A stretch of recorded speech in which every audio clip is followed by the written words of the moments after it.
Bah ouais, t'es juste une fainéante. Tu l'as déjà entendu celle-là. Allez, bref, bienvenue à toi dans le positif papotage du jour, je t'explique tout. Aujourd'hui, je te parle de procrastination. Ouais, c'est un mot bizarre, moi aussi au début je le trouvais très bizarre. J'avoue même que à une époque de ma vie, j'entendais ce mot partout et je le comprenais pas et j'ai pas forcément osé poser la question. Donc je me suis vraiment demandé ce que c'était, j'avais l'impression que c'était une insulte. Aujourd'hui, je sais ce que c'est. La procrastination, c'est l'art. Et je dis bien l'art de remettre à plus tard ce que tu pourrais faire tout de suite. Et pourtant, souvent, quand ça se déclenche, quand c'est concrètement dans ta vie, cette procrastination, eh bien, la majorité du temps, par la majorité des personnes, tu seras juste traité de fainéant ou de fainéante parce que tu ne fais pas ce que tu as à faire. La réalité, c'est que quelqu'un qui procrastine, c'est rarement un fainéant. Je vais te donner une petite anecdote. Mon fils, aujourd'hui, il a 17 ans, il est apprenti en boulangerie et ça va beaucoup mieux parce qu'il va très très peu à l'école. Mais au moment de l'adolescence, quand il allait à l'école, comme tout le monde, tous les jours, c'était vraiment pas son truc. Il détestait ça. Résultat, c'était un grand procrastinateur pour tout ce qui était l'école.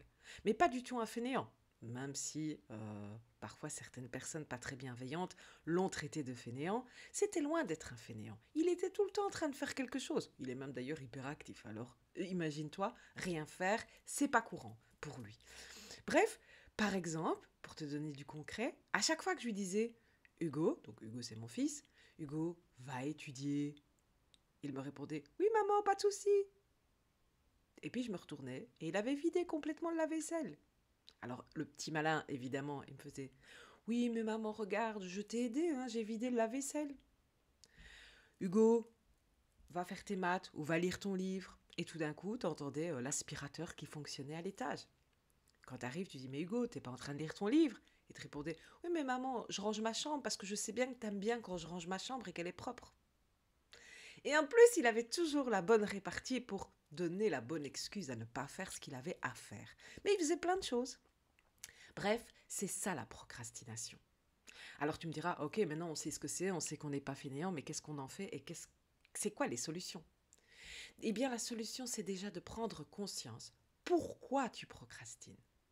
Et la procrastination, c'est que forcément, quelque part, tu as un doute sur ce que tu dois faire au moment où tu dois le faire.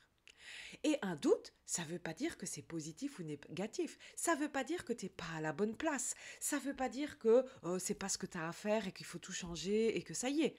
Un doute, c'est juste à un moment donné quand ton esprit, là où il ne devrait pas y avoir de choix, entre guillemets, là où ça devrait être une évidence, ton esprit te joue des tours et vient te poser un choix. Alors parfois, c'est parce qu'il sait mieux que toi, en effet, et qu'il sait que c'est peut-être pas tout à fait ce que tu as envie de faire, et que peut-être tu pars pas dans la bonne direction. Alors discrètement, il va te donner plusieurs choix en se disant pourvu, mais pourvu que pour son bien-être, elle ou il choisisse autre chose.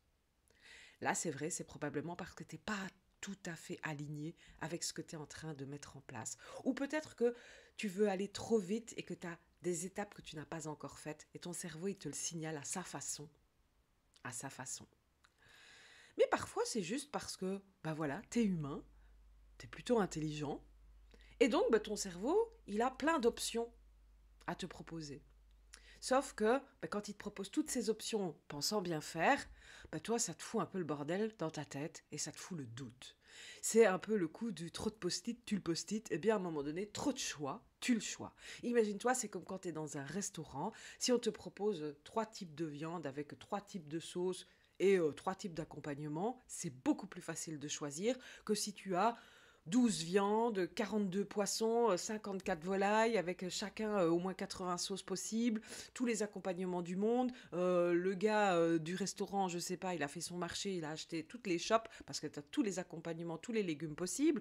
Bref, tu vas mettre 4 heures à choisir ton plat.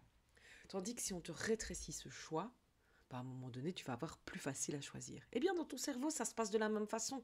À un moment donné, si tu as beaucoup trop de solutions, beaucoup trop de choix possibles, et tous ne sont pas bons, on est d'accord, hein, bah, ça va être plus compliqué. Et c'est là que la procrastination arrive.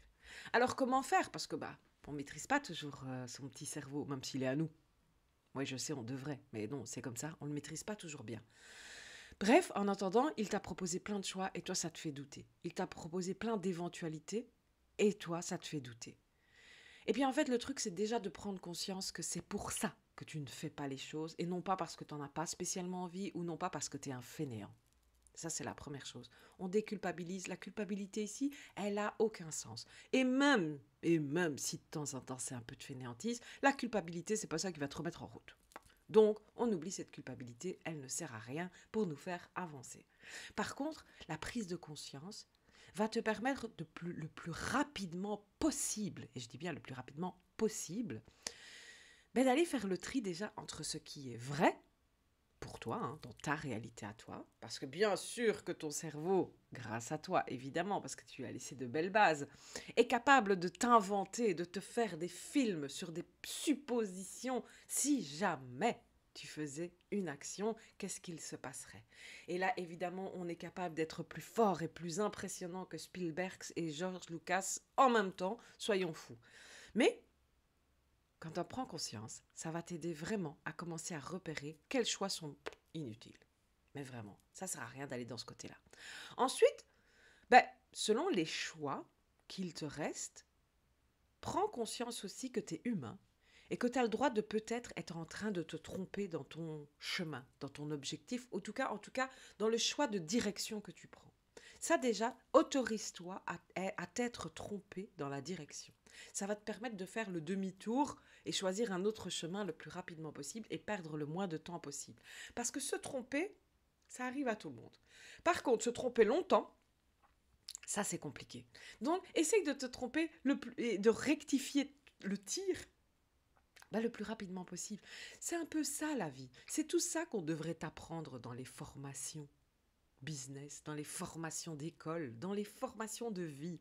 C'est pas de ne pas se tromper, mais au contraire, c'est de se tromper et de pouvoir se rectifier le plus rapidement possible pour pouvoir ensuite passer à la solution suivante. Parce qu'à un moment donné, ton cerveau, si t'a proposé 10 solutions, tu vas pouvoir peut-être en supprimer 5 facilement. Peut-être que dans les 5 autres, il y en a 2 sur lesquels tu as vraiment un doute, mais bon, on les garde au cas où. Et il y en a 3 qui sont toutes plausibles. Eh bien, vas-y, n'attends pas, essaye une par une, mais accepte pour ça que peut-être que la véritable bonne solution, ce sera peut-être la dernière que tu vas choisir. Moi, je suis la pro pour arriver dans un supermarché et lorsque je choisis une caisse de magasin, tu peux être sûr et certain que c'est celle où il y aura la petite vieille qui compte sa monnaie, où il y aura le prix qui ne s'affiche pas et qu'il faut attendre la collègue qui va venir le donner. Bref, j'ai juste appris à me dire que, au pire, si je ne prends pas la bonne caisse qui ne va pas suffisamment vite ou qui sera la dernière à passer, est-ce que c'est bien grave? Au final, on m'aura pointé mes courses, on m'aura pointé mes achats et je pourrai rentrer chez moi. Donc, c'est ça aussi, la procrastination. La procrastination, c'est pas toujours le besoin de passer et d'aller la combattre, c'est simplement de la comprendre pour pouvoir vivre avec et malgré cette procrastination. J'espère que ça t'aura aidé dans tes réflexions. N'oublie pas, abonne-toi. Et puis cet été, je mets en place la Positive Summer Letter. Je te laisse le lien des infos, va découvrir, c'est vraiment donc pour recevoir chaque jour de la semaine pendant 6 semaines, ton petit pamphlet, ta belle histoire, ton déclencheur pour justement aller complètement dégommer toutes ces histoires de doute et de procrastination. À la fin de ces 6 semaines de l'été, je te promets que tu deviendras inarrêtable parce que tu maîtriseras le doute. Et j'ai pas dit le supprimer, tu maîtriseras le doute. Viens et sois maître du doute. Je te dis à très bientôt, et puis à demain surtout. Ciao, ciao.